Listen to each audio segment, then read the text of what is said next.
Imagine you're living 50,000 years ago. No courts, no judges, no lawyers billing you by the hour for services rendered in language you don't fully understand. No prisons, no police departments, no municipal code violation notices left passive-aggressively on your door while you were out running errands. No institution of any kind dedicated to the formal, organized, state-sanctioned administration of justice. And someone in your group just stole your food, or attacked someone weaker without provocation, or kept taking more than their share at every single communal meal while everyone else quietly seethed and said nothing individually because nobody wanted to be the one to start something. Or they started behaving in ways that made the rest of the group feel genuinely, persistently unsafe, erratic, violent, unpredictable, the kind of person whose presence transforms the social atmosphere of a small band from cooperative and functional into tense, watchful, and quietly exhausted. What do you do? This is not a rhetorical question designed to make you feel grateful for modern institutions. It's one of the most important practical problems ancient humans faced continuously across hundreds of thousands of years of existence, and they solved it. Not with stone tablets, not with written law, not with any formal institution we would recognize as a justice system today. They solved it with something older, more flexible, more socially intelligent, and in some ways more genuinely egalitarian than anything that came after it. And the way they solved it tells us something profound about where every legal system that followed eventually came from. Because here is the thing most people have never been told. The impulse to punish is not a product of civilization. The machinery for social justice didn't arrive with cities and kings and written codes carved into polished stone pillars. It was running, in a recognizably functional and remarkably sophisticated form, in small bands of hunter-gatherers long before any of that existed. Humans were building justice systems before they built walls. Let's go through exactly how it worked, and then what happened when civilization arrived and decided to formalize everything. First, you have to understand the social context of pre-agricultural life, because the context changes everything about what punishment meant, how it operated, and why it took the specific forms it took. Pre-agricultural hunter-gatherers. The people we're talking about when we say ancient humans in this context lived in small, highly mobile bands of typically 20 to 50 individuals. Everybody knew everybody. You couldn't hide your behavior for long. You couldn't develop a carefully cultivated reputation as a generous and trustworthy person in one part of town while quietly behaving very differently somewhere else, because there was no other part of town. The community was the entire social world, and it was observing everything you did continuously, because in a group that size there is effectively no private behavior that the group doesn't eventually learn about through proximity, observation, and the oldest information network in human history, which is gossip. But we'll get to that. This created a social environment radically different from modern anonymous urban life in one critical way. Your reputation was not merely socially important, it was existential in the most literal sense of the word. Your survival, your access to shared resources, your ability to form alliances that would matter during illness or injury or conflict, your reproductive prospects, your ability to call on collective help when you were vulnerable, all of it flowed directly from your standing within the group. Destroy your reputation, and you didn't lose social status in the way a modern person loses social status. You lost access to everything the group made possible, which in a Paleolithic environment was essentially everything that separated you from an extremely difficult solo existence in a landscape full of predators, unpredictable food availability, and no institutional safety net of any description. This is the foundation on which the entire pre-agricultural justice system rested. Not law, not authority, not force applied by designated officials. The foundation was interdependence, and the awareness of interdependence, and the understanding, shared, implicit, never needing to be written down, that your continued membership in good standing within this specific group of people was the single most important asset you possessed. Anthropologist Christopher Boehm spent decades studying hunter-gatherer societies across every inhabited continent and documented their social control mechanisms in landmark works, most notably his book Hierarchy in the Forest, published by Harvard University Press. His conclusion, reached after systematically analyzing data from 48 distinct human societies representing the full geographic range of human hunter-gatherer experience, was both elegant and genuinely counterintuitive to modern assumptions. Hunter-gatherer societies were not anarchic. They did not operate on pure individual survival instinct with no social regulation. They were intensely, deliberately, collectively egalitarian, and they maintained that egalitarianism through a sophisticated multi-stage system of social enforcement that operated without any formal institution, designated authority, or written rule of any kind. Bohm called it the reverse dominance hierarchy, and the name captures something important. In most primate societies, chimpanzees, gorillas, baboons, the powerful dominate the weak. Alphas take the best food, the best mates, the best resting positions. Rank is established through strength, maintained through intimidation, and the bottom of the hierarchy submits because the top can credibly hurt it. Power flows downward. Hunter-gatherers flipped this entirely. In band societies, the collective, the group as a unified social entity, dominated the individual. If anyone started accumulating more than their share of food, more status than the group was comfortable with, more influence over decisions than a peer among equals was supposed to have, the group closed ranks against them. Not through any formal process, through coordinated, sustained, escalating social pressure that started soft and became progressively harder until the problem was either resolved or removed. The system had stages. Clear, consistent, documented stages appearing with striking similarity across cultures that never had any contact with each other. The first stage was gossip, and before you dismiss that as trivial, hear out what gossip actually does in this context, because it is doing serious work. In the hunter-gatherer setting, gossip is not idle social entertainment. It is a powerful, functionally essential tool for collective moral enforcement. When someone began behaving in ways the community found unacceptable, hoarding food, bullying weaker members, cheating at sharing, free-riding on the labor of others while contributing substantially less than expected, the community started talking about it, not to the offender's face initially, among themselves, building shared understanding that this specific person's specific behavior was a specific problem. Developing consensus, coordinating a collective interpretation of events before any public action was taken, so that when public action did arrive, it arrived with the full weight of unanimous community opinion, rather than as an individual accusation that the offender could dismiss or retaliate against personally. Anthropological research on modern hunter-gatherer populations, the Tachkungsen of the Kalahari, the Hadza of Tanzania, the Ju/Hwansi, multiple Aboriginal Australian groups, consistently finds gossip serving precisely this regulatory function. It is the early warning system, the community newsletter, the consensus-building mechanism, and the social verdict delivery system all operating simultaneously in casual conversation. Before any formal sanction is applied in these communities, the community has already reached an informal, distributed verdict through thousands of small conversations that together constitute a kind of collective social trial conducted without any designated venue, judge, or procedure. The offender usually knows the gossip is happening. In a group of 30 people living in constant proximity, you can feel the shift in social temperature. The conversations that stop when you approach, the sharing that happens slightly less fluidly, the eye contact that is calibrated differently. And frequently, at this stage alone, before anything more formal occurs, the offender changes their behavior. Because they understand, without anyone spelling it out explicitly, what the next stages look like and what the end point of the process is if they don't correct course. This is deterrence without a criminal code. It's working through reputation mechanics that are older than language itself. If gossip failed to produce the necessary correction, the second stage was public criticism and ridicule delivered openly in front of the entire group.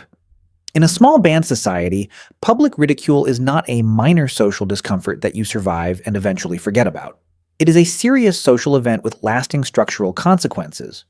When the community decides to confront an offender's behavior openly, naming it, mocking it, calling it out explicitly in a context where everyone present understands exactly what is happening, the target is receiving a very precise communication. The informal protection and goodwill the group normally extends to its members has been formally suspended for you, pending behavioral correction. Your status is being publicly revised downward in a way that everyone witnesses, and that becomes part of the community's shared understanding of who you are. Boehm's research found this pattern with striking consistency across cultures separated by thousands of miles and thousands of years. The Inuit of the Arctic, the Akungsan of southern Africa, and multiple Aboriginal Australian groups all maintained active traditions of public criticism and ridicule aimed specifically at individuals who hoarded resources, attempted to dominate social decisions, bullied others, or refused to participate in the reciprocal sharing that was the economic foundation of band life. The specific forms varied. The function was identical. A particularly striking version of this that appears repeatedly across cultures is what anthropologists call leveling mechanisms. Communal practices designed with explicit intent to prevent any individual from accumulating more status, resources, or social authority than the community's egalitarian norms permitted. In multiple documented hunter-gatherer cultures, a successful hunter was not expected to announce or celebrate his own achievement. A man who returned to camp and loudly proclaimed that he had made a remarkable kill, that he had been especially skilled, that the group should recognize his contribution, that man was considered boorish, socially clumsy, and potentially dangerous in his apparent appetite for status. He would be mocked. The kill was real, the food was shared, everyone ate it, but the social credit was distributed collectively rather than concentrated in the individual who produced it. If he pushed back against that distribution, if he insisted on receiving the recognition he felt he'd earned, the community pushed back harder, because what looked like a dispute about credit was understood by everyone present as a dispute about power, and allowing one person to accumulate power beyond what the egalitarian structure permitted was understood as an existential threat to the social order that kept everyone safe. When public ridicule failed to produce correction, the third stage was ostracism. And this one had consequences that were, in the ancient context, genuinely severe. In a modern city, being shunned by a social group is painful and unpleasant, but ultimately survivable. There are other social options. You can move neighborhoods, join different communities, rebuild a social life from scratch. The city contains thousands of people you haven't met yet. The infrastructure of modern life, food availability, shelter, medical care, doesn't depend on any specific group accepting you. In a small band of 20 to 50 people moving through a Paleolithic landscape, with the nearest other human group potentially weeks of difficult travel away, being excluded from the community was not a social consequence in the modern sense. It was a death sentence with a variable delay, delivered without anyone having to physically harm you. You couldn't hunt as effectively alone as a coordinated group could. You couldn't defend yourself against predators during sleep without others watching. You couldn't process large game, tend injuries, survive serious illness, carry infants, or maintain the 100 small cooperative tasks that group life made manageable and solo life made nearly impossible. Exclusion from the band removed the cooperative infrastructure that made individual survival viable in harsh environments. It exposed every vulnerability that group membership had been quietly shielding. Ostracism in documented hunter-gatherer societies operated in degrees that match the escalating structure of the whole system. Initially, it might manifest as a subtle reduction in sharing. The offender remained technically included in group activities, but found that food and resources reached them slightly less smoothly than before, that allies were somehow less available when needed, that the social warmth that had previously surrounded them had been dialed down in ways that were real but individually deniable. If behavior continued, the exclusion formalized. In highly mobile groups, the community could simply move camp without the offender. A specific cruelty available only to people who move regularly and who control entirely whether any given individual knows where they've gone. Cases documented across multiple ethnographic sources involve persistent bullies, chronic resource thieves, and individuals who repeatedly violated sexual boundaries within the group. For these people, when ostracism was fully applied, the outcomes documented in the ethnographic record were typically one of two things: behavioral correction, in which the person demonstrated genuine change, was cautiously reintegrated, and was watched carefully afterward. Or death, either from the practical vulnerabilities of isolation or from the escalation to the fourth and final stage. The fourth stage was execution. Hunter-gatherer execution is one of the most consistently documented and most genuinely startling findings in the extensive ethnographic literature on band societies. Boehm compiled execution cases from across dozens of hunter-gatherer cultures on multiple continents and found the practice not only widespread but structurally consistent in ways that reveal a coherent underlying logic rather than random violence. When a member of the group had committed sufficiently serious offenses, and critically had failed to respond to every lesser intervention the community had applied across multiple rounds of escalating pressure, the group collectively reached a consensus decision to kill them. Not a designated authority figure acting on institutional mandate, not a chief exercising unilateral power. The entire adult community reaching consensus through exactly the same distributed deliberation process that characterized every earlier stage, and then a small number of individuals, typically men, carrying out the act on behalf of everyone simultaneously. The deliberately collective structure of the decision was not incidental. It was the whole point. An individual who killed another group member was a murderer and would be treated as one, potentially subjected to the same process he had just witnessed applied to someone else. A community that had collectively reached consensus that a member had become an intolerable threat to everyone, and that had collectively decided to remove that threat, was doing something categorically different from individual violence. The communal nature of the act removed it from the domain of personal grievance and placed it explicitly in the domain of social necessity. Responsibility was distributed so broadly that no single person bore the full weight of it. The offenses that drew this ultimate community response were consistent across cultures to a degree that is itself significant. Unprovoked and repeated serious violence against group members, serial killing within the band, predatory sexual behavior that the individual had demonstrated across multiple rounds of lesser intervention was not going to stop. The threshold was not a single act in the heat of conflict. The pattern preceding community-sanctioned execution was almost universally one of documented escalation. A person who had been warned, mocked, partially excluded, fully excluded, and who had responded to each stage by continuing or escalating precisely the behaviors that made them dangerous to everyone around them.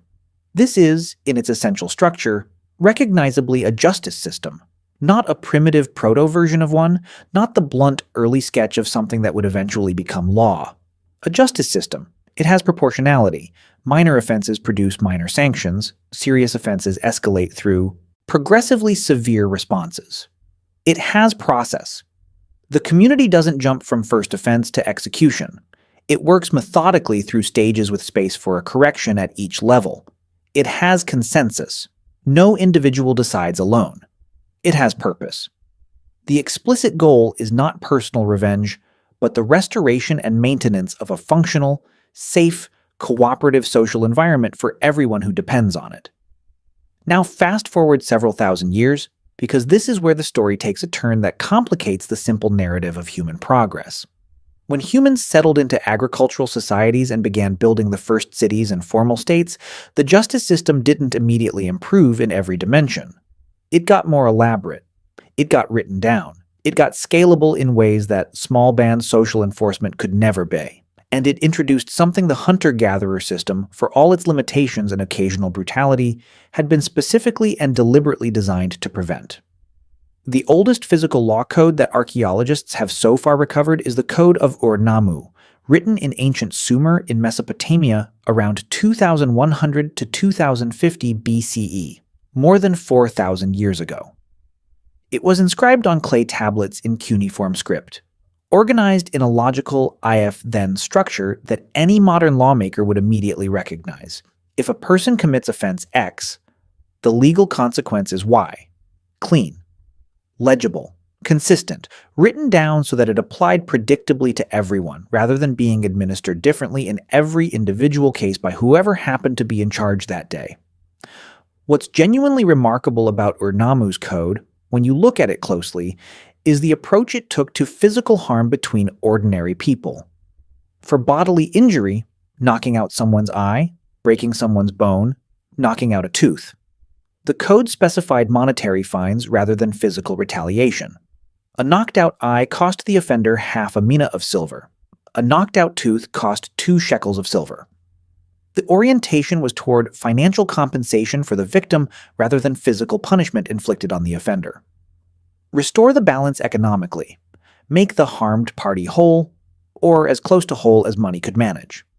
Murder, robbery, adultery, and rape were still capital offenses. But the general treatment of physical harm between ordinary people was, by the standards of what immediately followed it in the historical record, surprisingly measured. That measured approach didn't survive the next 3 centuries intact. Around 1750 BCE, a Babylonian king named Hammurabi commissioned what became the most famous legal document in all of ancient history: 282 laws carved into a black diorite pillar standing more than 7 feet tall, discovered by French archaeologists in 1901 in what is now Iran, and now held in the Louvre in Paris, where it remains one of the most visited artifacts in the museum. Hammurabi's code moved decisively and deliberately away from the compensation model of Ur-Nammu toward something the ancient world would become permanently associated with: an eye for an eye, a tooth for a tooth. The principle is called lex talionis, the law of retaliation. And Hammurabi didn't invent the concept, but he elevated it to a formal prominence it had never previously achieved in written law. Under his code, the punishment was designed to mirror the crime physically and directly. If a builder constructed a house that collapsed and killed the owner's son, the builder's son would be executed. Not the builder. His son. The logic of collective family accountability for individual crimes produced some of the code's most striking and, to modern eyes, most troubling provisions. But the element of Hammurabi's code that most sharply distinguishes it from everything that came before, including the hunter-gatherer system Bohm documented, is its explicit, formal, built-in class stratification of punishment. If a free man knocked out the eye of another free man, the free man lost his eye. If the same free man knocked out the eye of a slave, he paid a fine. The physical injury in both cases was identical. The social status of the victim determined the entire legal response. The harm to the victim was the same. The law treated it as categorically different depending on who the victim was. This was genuinely new. This was what settled hierarchical, institutionally governed society added to the justice equation: formal, written, consistently applied rules, which represented a real advance over purely ad hoc individual decisions, combined with explicit codification of inequality into the structure of punishment itself. The hunter-gatherer band, with its obsessive leveling mechanisms and its reverse dominance hierarchy, and its deep collective suspicion of any individual accumulating disproportionate power or privilege, would have recognized this instantly as precisely the thing it had been working so hard for so long to prevent. Bohm documented how hunter-gatherer communities actively resisted attempts by any member to claim special treatment, including, specifically, the claim that harm done to a more important person deserved a more serious response than harm done to a less important one. The whole reverse dominance hierarchy existed to prevent exactly that logic from taking hold. Civilization wrote that logic into law and called it justice.